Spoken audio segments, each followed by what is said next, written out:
जो सपोलो को मारेगा मैं उसे इनाम दूंगा। ये बात सज्जन कुमार ने तत्कालीन प्रधानमंत्री इंदिरा गांधी की हत्या के बाद कही थी और आज उसी सज्जन कुमार को उसकी करनी की सजा मिल गई है। 31 अक्टूबर को दोपहर तक अखिल भारतीय आयुर्विज्ञान संस्थान यानी एम्स के आसपास भीड़ जमा होने लगी थी। भीड़ ने खून के बदले खून के नारे लगाने शुरू कर दिए। 31 अक्टूबर 1984 को पीएम इंदिरा गांधी की हत्या उनके सिख बॉडीगार्ड ने कर दी। शाम 5 बजे के आसपास तत्कालीन राष्ट्रपति ज्ञानी जैल सिंह अस्पताल पहुंचे और भीड़ ने उनकी कार पर पथराव कर दिया। लोग काफी गुस्से में थे क्योंकि उनकी आयरन लेडी, उनकी दुर्गा का इस तरीके से किसी ने खून कर दिया था, जिसके बाद सिखों के साथ मारपीट शुरू कर दी गई। कारों बसों को रोककर सिखों को बाहर निकालकर उन्हें जिंदा जला दिया। कई सिख मारे गए, लेकिन उसी रात और 1 नवंबर की सुबह माहौल एकदम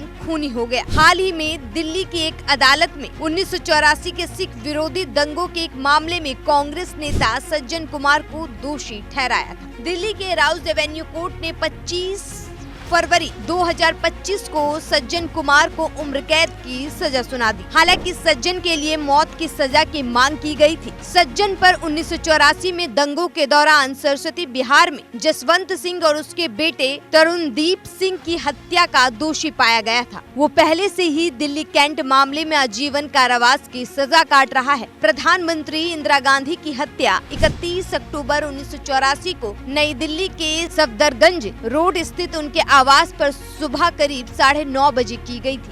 ऑपरेशन ब्लू स्टार के बाद से उनके अंगरक्षकों बेअंत सिंह और सतवंत सिंह ने उनकी गोली मारकर हत्या कर दी। इसके बाद ही दिल्ली समेत पूरे देश में सिख विरोधी दंगे भड़क उठे। सुबह 9 बजे तक किरण गार्डन में सज्जन कुमार को एक ट्रक से 120 लोगों के समूह में लोहे की छड़ी बांटते हुए और सिखों पर हमला करने और उन्हें मारने, लूटने और उनकी संपत्ति को जलाने को कहा गया। सुबह के दौरान उन्होंने पालम रेलवे रोड के पास मंगोलपुरी में एक भीड़ का नेतृत्व किया, जहां भीड़ ने कहा, सरदारों को मार डालो और इंदिरा गांधी हमारी माँ है, और इन लोगों ने उन्हें मार डाला है। लेखिका जसकरण कौर की सिख दंगों पर लिखी हुई किताब 20 year of impunity the November 1984 pogrom of Sikh in India में सिखों के खिलाफ क्रूर हिंसा की एक वानगी बयां की गई है। सुल्तानपुरी में मोती सिंह 20 साल के एक सिख कांग्रेसी पार्टी के सदस्य ने सज्जन कुमार के उस दिन के भाषण पर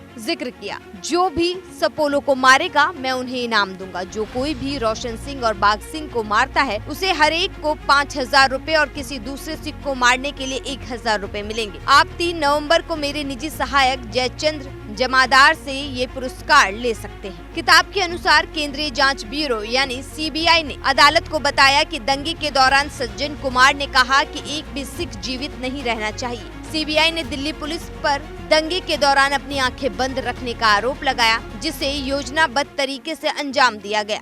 शकरपुर मोहल्ले में कांग्रेस पार्टी के नेता श्याम त्यागी के घर को एक अनिर्दिष्ट लोगों की संख्या के लिए एक सभा स्थल के रूप में इस्तेमाल किया गया था। सूचना और प्रसारण मंत्री HKL भगत ने भूप त्यागी यानी त्यागी के भाई को पैसे देते हुए कहा, ये 2000 रुपए शराब के लिए रखो। जैसे मैंने तुम्हें बताया है, तुम्हें उसकी बिल्कुल भी चिंता नहीं है, मैं सब कुछ देख लूंगा। सिख विरोधी दंगों में जिस भीड़ को भड़काया गया उसका मुख्य हथियार केरोसिन के डिब्बे ही थे। इन डिब्बों की आपूर्ति कांग्रेस के नेताओं के एक समूह ने ही की थी। सुल्तानपुरी में कांग्रेस पार्टी HR ब्लॉक अध्यक्ष ब्रह्मानंद गुप्ता ने तेल बांटी। वहीं सज्जन कुमार ने भीड़ को सिखों को मारने और उनकी संपत्तियों को लूटने जलाने का निर्देश दिया। दिल्ली स्कूल ऑफ इकोनॉमिक्स में ग्रेजुएट स्टूडेंट आसिम श्रीवास्तव ने मिश्रा आयोग को सौंपे गए एक हलफनामे में मौत के बारे में ब्यौरा दिया था। सिख दंगों की जांच के लिए गठित नानावटी आयोग की रिपोर्ट के मुताबिक सिर्फ दिल्ली में 587 मामले दर्ज हुए, जिसमें 2733 लोग मारे गए। कुल मामलों में से करीब 240 मामले बंद हो गए, जबकि 250 मामलों में आरोपी बरी हो गए थे। दिल्ली सरकार ने 17 फरवरी 2025 को सुप्रीम कोर्ट को बताया कि वो सिख दंगों के 6 मामलों में बरी आरोपियों के खिलाफ याचिका दायर करेगी और अब सज्जन कुमार को उम्र कैद की सजा हो गई है। Bureau report, news 1 India.